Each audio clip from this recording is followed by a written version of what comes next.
Willie D Live. What's up, family?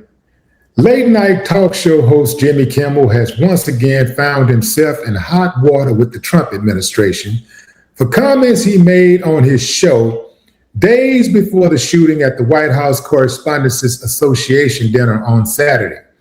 In a Thursday night sketch parodying the dinner, Jimmy performed a mock speech and joked at the expense of Donald Trump's, your president, inner circle, including First Lady Melania. Yeah, fam, check it out. Our First Lady Melania is here. Look at Melania, so beautiful. Mrs. Trump, you have a glow like an expectant widow. So as you can see, Jimmy is using file footage to make fun of the Trumps. And so he's not actually at the dinner. He said he did this sketch because the White House used a mentalist instead of a comedian for the dinner.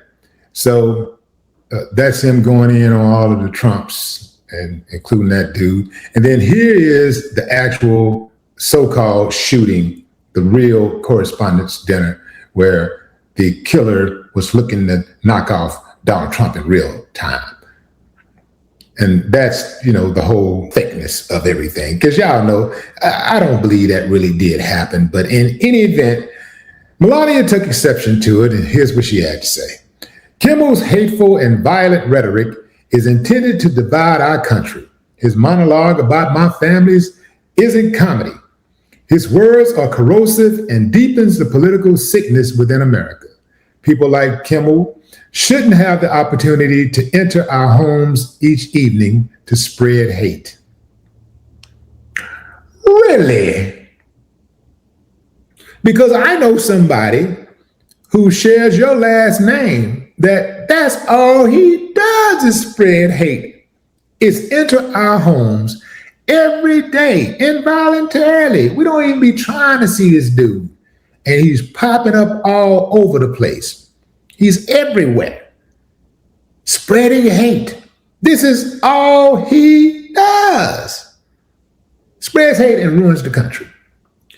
Anyway, fam, I guess Trump had one of those Will Smith moments, and he chimed in and took up for his woman. He said, a lunatic tried entering the ballroom of the White House Correspondents' Dinner, loaded up with a shotgun, handgun, and many knives. He was there for a very obvious and sinister reason. I appreciate that so many people are incensed by Kimmel's despicable call to violence and normally would not be responsive to anything he said, but this is something far beyond the pale. Jimmy Kimmel should be immediately fired by Disney and ABC. So the question is, will Disney and ABC fold? Remember, first time around, when Jimmy got under Trump's skin so badly, Trump called for Disney and ABC to get rid of Kimmel, and which they did for a few days, but they folded and brought him back amidst a huge public outcry. So here we are. Here we are once again, and the Trumps playing victim.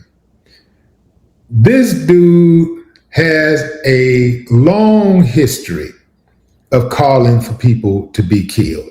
So I said to myself, maybe he forgot.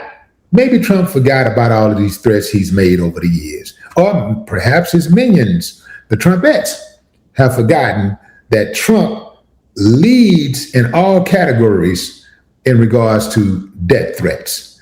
So I want to share this with you, fam. Okay, so here are some specific death threats he's made. He's made a death threat against Liz Cheney. He criticized her foreign policy stances and her endorsement of his opponent, among other issues. Trump called the former Wyoming representative one of his most outspoken Republican critics, dumb as a rock and a war hawk, at a campaign event on October 31st. And then his words grew more charged still. let's put her with a rifle standing there with 9 barrels shooting at her.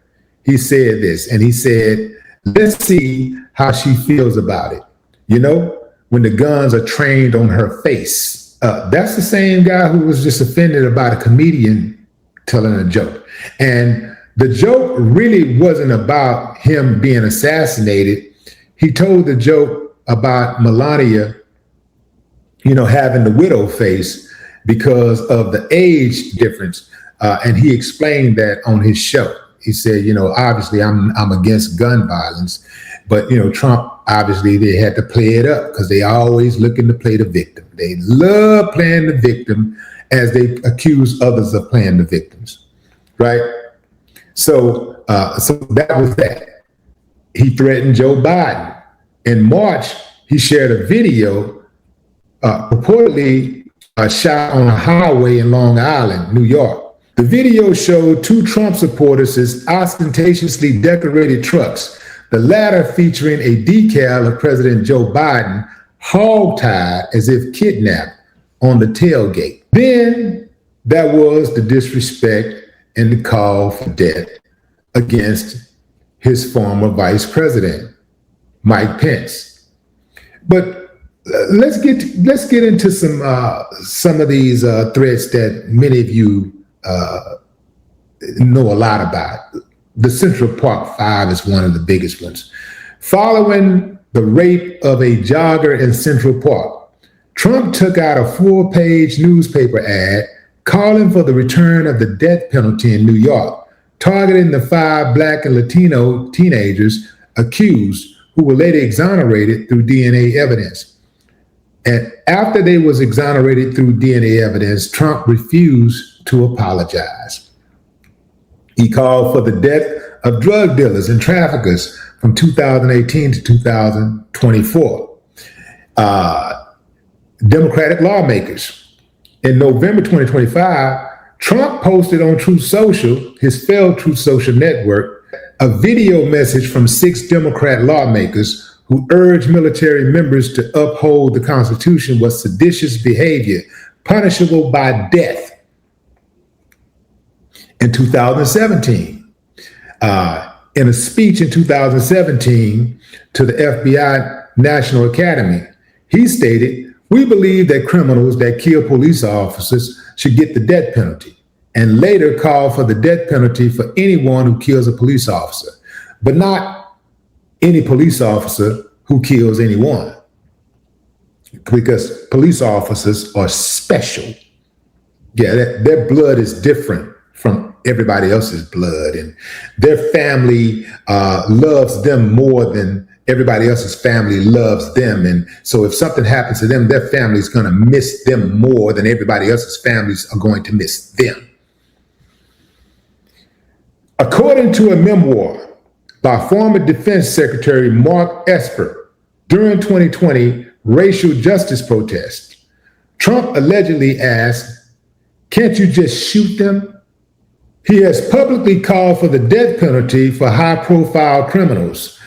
He's called for federal executions. During his term, his administration executed 13 federal inmates in 6 months. After returning to office in 2025, he signed an executive order to restore the federal death penalty and subsequently approved the use of firing squads, electrocution, and gas for federal executions. Trump announced his administration would seek the death penalty for any murder committed in Washington, D.C. to crack down on crime. During a campaign rally, Trump stated, "I could stand in the middle of Fifth Avenue and shoot somebody and wouldn't lose voters," which was interpreted as a remark on his supporters' loyalty rather than a direct threat. So Trump is no stranger to calling for the death of others. This has been part of the theme of his administration. This is what he does. I mean, almost daily, he talks about somebody should be killed. But then he has a problem with Jimmy Kimmel joking about his death. See, he and his entire cabinet, they can dish it out. But man, they can't take it. They can't take it. I'm talk about wet cotton balls. Yeah, fam. He can dish it out, but he can't take it. Jimmy Kimmel absolutely scorched him and Melania. But that comes with the territory, right? That comes with the job. Family, he often talks about how weak Obama was. And in many regards, he was weak. But let's focus here for a moment. Obama didn't once call for any members of the media or comedians to be fired. Not once. And they stayed on Obama's head. They was on Obama all day, every day. They were on his wife, Michelle, all day, every day. They was on him. Even the news reporters. Fox was brutal. He never called for the dismissal or firing of one Fox employee. Couldn't have been me. I would have gotten rid of the entire station, the whole network. I would have got rid of not just Fox News. I would have got rid of the whole Fox football, Fox basketball, golf, soccer. I would have got rid of Fox business. I would have gotten rid of Fox for kids, Fox for the lonely and unapproved, the misfits, everything. I would have gotten rid of all Foxes, even the Fox animals. I would have gotten rid of everything. Yeah, I'm going to use my executive power the way Trump uses his or abuses it. Whichever one sounds better to you. But what say you, fam? Drop a comment. I'd love to hear your thoughts. No more talk.